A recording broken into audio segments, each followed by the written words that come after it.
सहर्ष स्वीकारा गजानन माधव मुक्तिबोध की रचना को प्रथम भाग को पढ़े हैं और उस प्रथम भाग में हमको जो एक प्रसंग मिलता है कि कवि ने अपने जीवन में हर चीज़ को सहर्ष स्वीकारा है, खुशी खुशी स्वीकार किया है।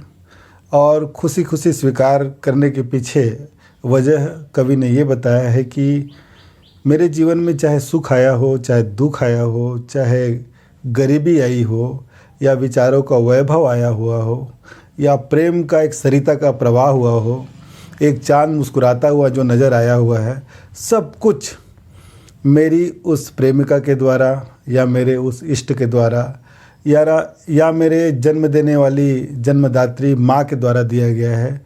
तो उनके द्वारा दिया गया चीज़ जिनसे वो प्यार करते हैं, उन प्यारे चीज़ों को मुझे दिया तो उनके द्वारा प्राप्त है, इसलिए उसे मैं सहर्ष स्वीकार करता हूँ। मैं जीवन में सुख भी आ रहा है, दुख भी आ रहा है, उत्थान भी है, पतन भी है, सफलता भी है, असफलता भी है। और इन दोनों पहलुओं को, जिस जीवन का एक अनिवार्य तत्व है जिसके सहारे जीवन की यात्रा पूरी होती है, रात के बाद दिन, दिन के बाद रात, सुबह के बाद शाम, शाम के बाद सुबह, सुख के बाद दुख, दुख के बाद सुख, सफलता के बाद असफलता, असफलता के बाद सफलता, ये क्रम निरंतर चलते रहता है।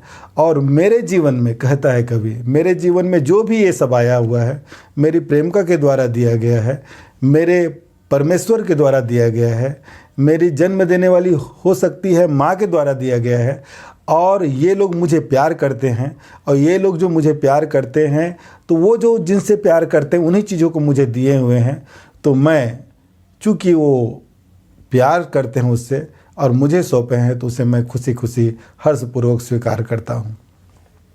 प्रथम भाग में हम लोगों ने पढ़ा कि गर्वीली गरीबी भी को मैंने स्वीकार किया, गंभीर विचार भी आए, विचारों का जो वैभव भी आया, सरिता भी हुई, पल पल में जागृत और सुप्त अवस्था में जो जो स्थितियाँ बनी, सबको स्वीकार करते हुए मैं अपनी जीवन की यात्रा पूरा कर रहा हूँ। फिर कवि जो कहना चाहता है कि मेरे जीवन में जो भी रिश्ता है, नाता है, वो सब तुम्हारे कारण है। ऊपर और नीचे जो भी तत्व मुझे मेरे जीवन में जो दिखता है वो सब तुम्हारे कारण है, और तुम्हारे कारण है इसलिए मुझे सहर्ष स्वीकार है। ये चाँद और उस चाँद की शीतल चांदनी जो पूरी धरती में चारों तरफ फैली हुई है, तो चाँद का जो मुस्कुराता चेहरा भी है, वो मुस्कुराता चेहरा ही मेरे चेहरे में दिखाई पड़ता है। अर्थात समर्पण इतना है कवि का कि प्रकृति के हर तत्व में अपनी प्रेमिका की, अपने इष्ट की, अपने जननी की उपस्थिति दर्ज करवाता है, और उसी उपस्थिति के माध्यम से वो अपनी उपस्थिति का भी एहसास करता है। इतना गहरा प्रभाव कवि के जीवन में इन लोगों का है कि उसके बगैर उसका जीवन कहीं कुछ नहीं है, इसलिए हर चीज़ को सहर्ष स्वीकार करता है। परंतु आगे जब हम भाग 2 में जब पढ़ने जा रहे हैं तो हमको एक महत्वपूर्ण बात दिखाई पड़ती है कवि की भावनाओं में, कि इतना प्रेम, इतना प्रेम, इतना प्रेम कि उस प्रेम को अपने जीवन का एक पल में भी वो नहीं छोड़ पाता। तो विचारों का बोझ, उसकी याद इतनी गहरी हो गई है, इतनी गहरी हो गई कि वो गहरी याद को भूलना चाहता है। विचार भी बोझ बन गए, वो प्रेम का जो एहसास है इतना गहरा हो गया है कि कभी उसको भूलना चाहता है। तो वो कहता है कि मुझे कुछ ऐसा दंड दो, ऐसा दंड दो कि मैं भूल कर भी तुम्हें याद ना कर पाऊँ। मुझे कुछ ऐसा दंड दो कि गहरी अंधेरी रात, दक्षिणी ध्रुव का जो अमावस्या होता है, दक्षिणी ध्रुव जहाँ पर 6 महीना पूरी रात्रि रहती है और घनी अंधेरी रात्रि होती है, पृथ्वी का वो भाग, वैसा घने अंधेरे में पहुंच जाना चाहता हूं, जहां मुझे अपने शरीर का, सुध और बुध का कहीं भी कोई नामो निशान, कोई एहसास ना हो। ऐसा कुछ है, मुझे दंड दो। और मुझे एक ऐसा दंड दो कि चारों तरफ तुम मेरे घिरे हुए हो, जिसके कारण मेरे जीवन में उजियाला हुआ है। वो उजियाला इतना हो गया है, उजियाला से तात्पर्य उसका प्रेम, उसका प्रभाव, उसके द्वारा दिए गए सारे चीज़ें, और उससे कवि इतना आसक्त हो गया, इतना आसक्त हो गया है कि वो आसक्ति भी उसको बोझ लगने लगी है। वो उजाला इतना इतना ज़्यादा हो गया है कि ज़्यादा प्रकाश भी मानो उसको आंखों को चौंधिया दी है। अब वो सहा नहीं जाता, कहता वो तुम्हारा वात्सल्य, वो सहलाती हुई बातें अब मुझे डरा कर रख दी। मेरी आत्मा छटपटा रही है, बेचैन हो रही है कि कैसे इस बंधन से मुक्त होकर उन्मुक्त जीवन में जीऊँ। भविष्य को लेकर घबराया हुआ है कि अभी तक तो इनके साथ मुझे प्रेम मिल रहा है, ये प्रेम इतना गहरा है कि मेरा जीवन इसके बगैर अब कहीं कुछ नहीं है। तो ये जिस दिन छोड़ के चले जाएंगे उस दिन मेरे जीवन का क्या होगा, मेरा भविष्य क्या होगा, इस बात से वो घबराया हुआ है। तो यहाँ पे कवि आगे के भाग 2 में हम जो पढ़ने जा रहे हैं उन्हीं बातों का चित्रण होता है। चलिए पढ़ते हैं, शुरू करते हैं। सचमुच मुझे दंड दो कि भूलूं मैं तुम्हें भूल जाने की। मैं ये जो बातें कह रहा हूँ कि मैं तुम्हें भूलना चाहता हूँ, ये ऊपरी बातें नहीं है, झूठ मूठ बातें नहीं है। सचमुच मैं दिल से ये बोलना चाहता हूँ कि तुम मुझे कुछ ऐसा दंड दो कि मैं तुम्हें भूल जाऊँ, और ऐसे भूलूँ कि भूल कर भी मैं तुम्हें याद न कर पाऊँ, ऐसा मुझे दंड दो। दक्षिणी ध्रुव अंधकार अमावस्या, शरीर पर चेहरे पर अंतर में पालूँ मैं, झेलूँ मैं उसी में नहा लूँ मैं। मुझे कुछ ऐसा दंड दो, ऐसी सज़ा दो कि मैं अंधकार में चला जाऊँ। एक ऐसा अंधकार जो दक्षिणी ध्रुव का घना अंधकार होता है, उसमें मैं लुप्त हो जाऊँ, मेरा कुछ अस्तित्व ही दिखाई न पड़े। और इतना गहरा दंड हो और इतनी गहरी अंधेरी रात हो वो कि मैं अपने शरीर से, चेहरे से, अंतर से पालूँ मैं, झेलूँ मैं, उसी में नहा लूँ, उस पूरे अंधेरे से। तुमको भूलना चाहता हूँ, भूल कर भी याद नहीं करना चाहता हूँ। तुमसे बचने के लिए मुझे ऐसी दंड दो मुझे कि मैं अंधेरे में खो जाऊँ और उस अंधेरे में पूरी तरह से डूब जाऊँ, जहाँ मुझे अपने तन मन शरीर के जितने भी तत्व हैं या बाहरी संसार है उसकी कोई सूझ बूझ न रहे। इतना पूरी तरह से अपने आप को मैं खो दूँ। मुझे तुम ऐसा दंड दो, कहता है आगे। फिर देखिए, इसलिए कि तुमसे ही परिवेष्टित आच्छादित रहने का रमणीय या उजेला अब सहा नहीं जाता, नहीं सहा जाता, सहा नहीं जाता, नहीं सहा जाता। इन सब शब्दों का प्रयोग व्यक्ति उस समय करता है जब वो पूरी तरह से थक चुका होता है, उसकी सहनशीलता समाप्त हो चुकी रहती है। कवि की भी यही स्थिति है कि मेरे जीवन को परिवेष्टित कर दिया, आच्छादित कर दिया, चारों तरफ से तुमने मेरे जीवन को इस प्रकार ऐसा घेर लिया है कि उस रमणीय बोध के कारण तुम्हारे प्रेम में इतना डूब गया हूँ कि मेरे जीवन के चारों ओर तुम्हारी प्रेम का उजाला है, इतना गहरा उजाला है कि अब ये उजाला मुझे सहन नहीं होता। प्रेम में आदमी जब डूबता है तो प्रेम भी कभी कभी इतना ज़्यादा हो जाता है कि प्रेम से उकता जाता है आदमी, मानव स्वभाव हो जाता है, मानव स्वभाव है, इतना उकता जाता है कि उससे भी उबरना चाहता है। वही स्थिति, वही मनोदशा, मानसिक आंदोलन, विचलन की स्थिति कवि के जीवन में भी है कि तुमने मेरे जीवन को चारों ओर से परिवेष्टित कर लिया है, चारों तरफ से घेर लिया है, मैं आच्छादित हो गया हूँ, घिरा हुआ हूँ। और किससे? रमणीय उजाले से तुम्हारे रमन करने वाली भावनाओं से, तुम्हारे प्रेम करने वाली भावनाओं से, तुम्हारे कोमल स्पर्श से, तुम्हारे प्रेम के सरिता से मैं इतना ज़्यादा डूबा हुआ हूँ कि उसके उजाले से, कि अब तुम्हारा ये उजालापन, तुम्हारे प्रेम का भाव, बोध, प्रबल प्रभाव अब मुझसे सहा नहीं जाता, सहन शक्ति से बाहर हो गई है। ममता के बादल की मंडराती कोमलता भीतर पिराती है। तुम्हारे द्वारा जो मुझे वात्सल्य दिया जाता है, स्नेह दिया जाता है, और वो इतना कोमल स्पर्श होता है कि वो कोमल स्पर्श भी अब मुझे भीतर से पीड़ा पहुंचाती, पिराती माने दर्द करती, पीड़ा पहुंचाती है। इतना गहरा कोमल स्पर्श कि वो कोमल स्पर्श पाते अब मेरे भीतर एक पीड़ा सा अनुभव होने लगा है, दर्द सा अनुभव होने लगा है, पिराती है, अब दर्द करती है।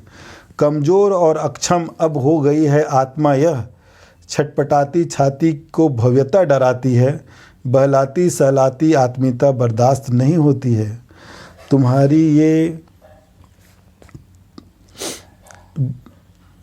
सहलाती हुए कोमल स्पर्श मेरे अंदर इतना गहरा प्रभाव डाल चुकी है कि अब मेरी आत्मा घबराने लगी है, भयग्रस्त होने लगी है, डरने लगी है कि इतना गहरा कोमल स्पर्श मेरे जीवन में आया हुआ है, और भविष्य में जिस दिन भी मैं इससे वंचित हो जाऊंगा तो मेरा भविष्य क्या होगा। आज मुझे इसकी आदत बन गई है। प्रतिपल मैं इनका वात्सल्य पा रहा हूँ, एक कोमल स्पर्श पा रहा हूँ, इसका प्रेम पा रहा हूँ, इसके अनुराग में डूबा हुआ हूँ। मेरा जीवन का तन मन सब इसी में डूबा हुआ है। अभी ये उपस्थित है तब तो मेरा जीवन ठीक है, परंतु अब मेरी आत्मा छटपटाने लगी है, बेचैन होने लगी है, घबराने लगी है कि भविष्य में मैं जब इससे वंचित होऊंगा तो मेरी दशा क्या होगी। कवि यहाँ पे जो कहना चाहता है कि तुम्हारे जीवन का इतना गहरा प्रभाव मेरे जीवन में पड़ गया है कि अब तुम्हारे बगैर मेरा अस्तित्व कहीं कुछ नहीं नज़र आता। ऐसी स्थिति में मैं अपने भविष्य को लेकर डरने लगा हूँ, इसलिए तुम मुझे दंड दो, ऐसा दंड देते जाओ। पहला दंड तो मुझे दो कि मैं भूल कर भी तुम्हें याद ना करूं, इतना गहरा दंड।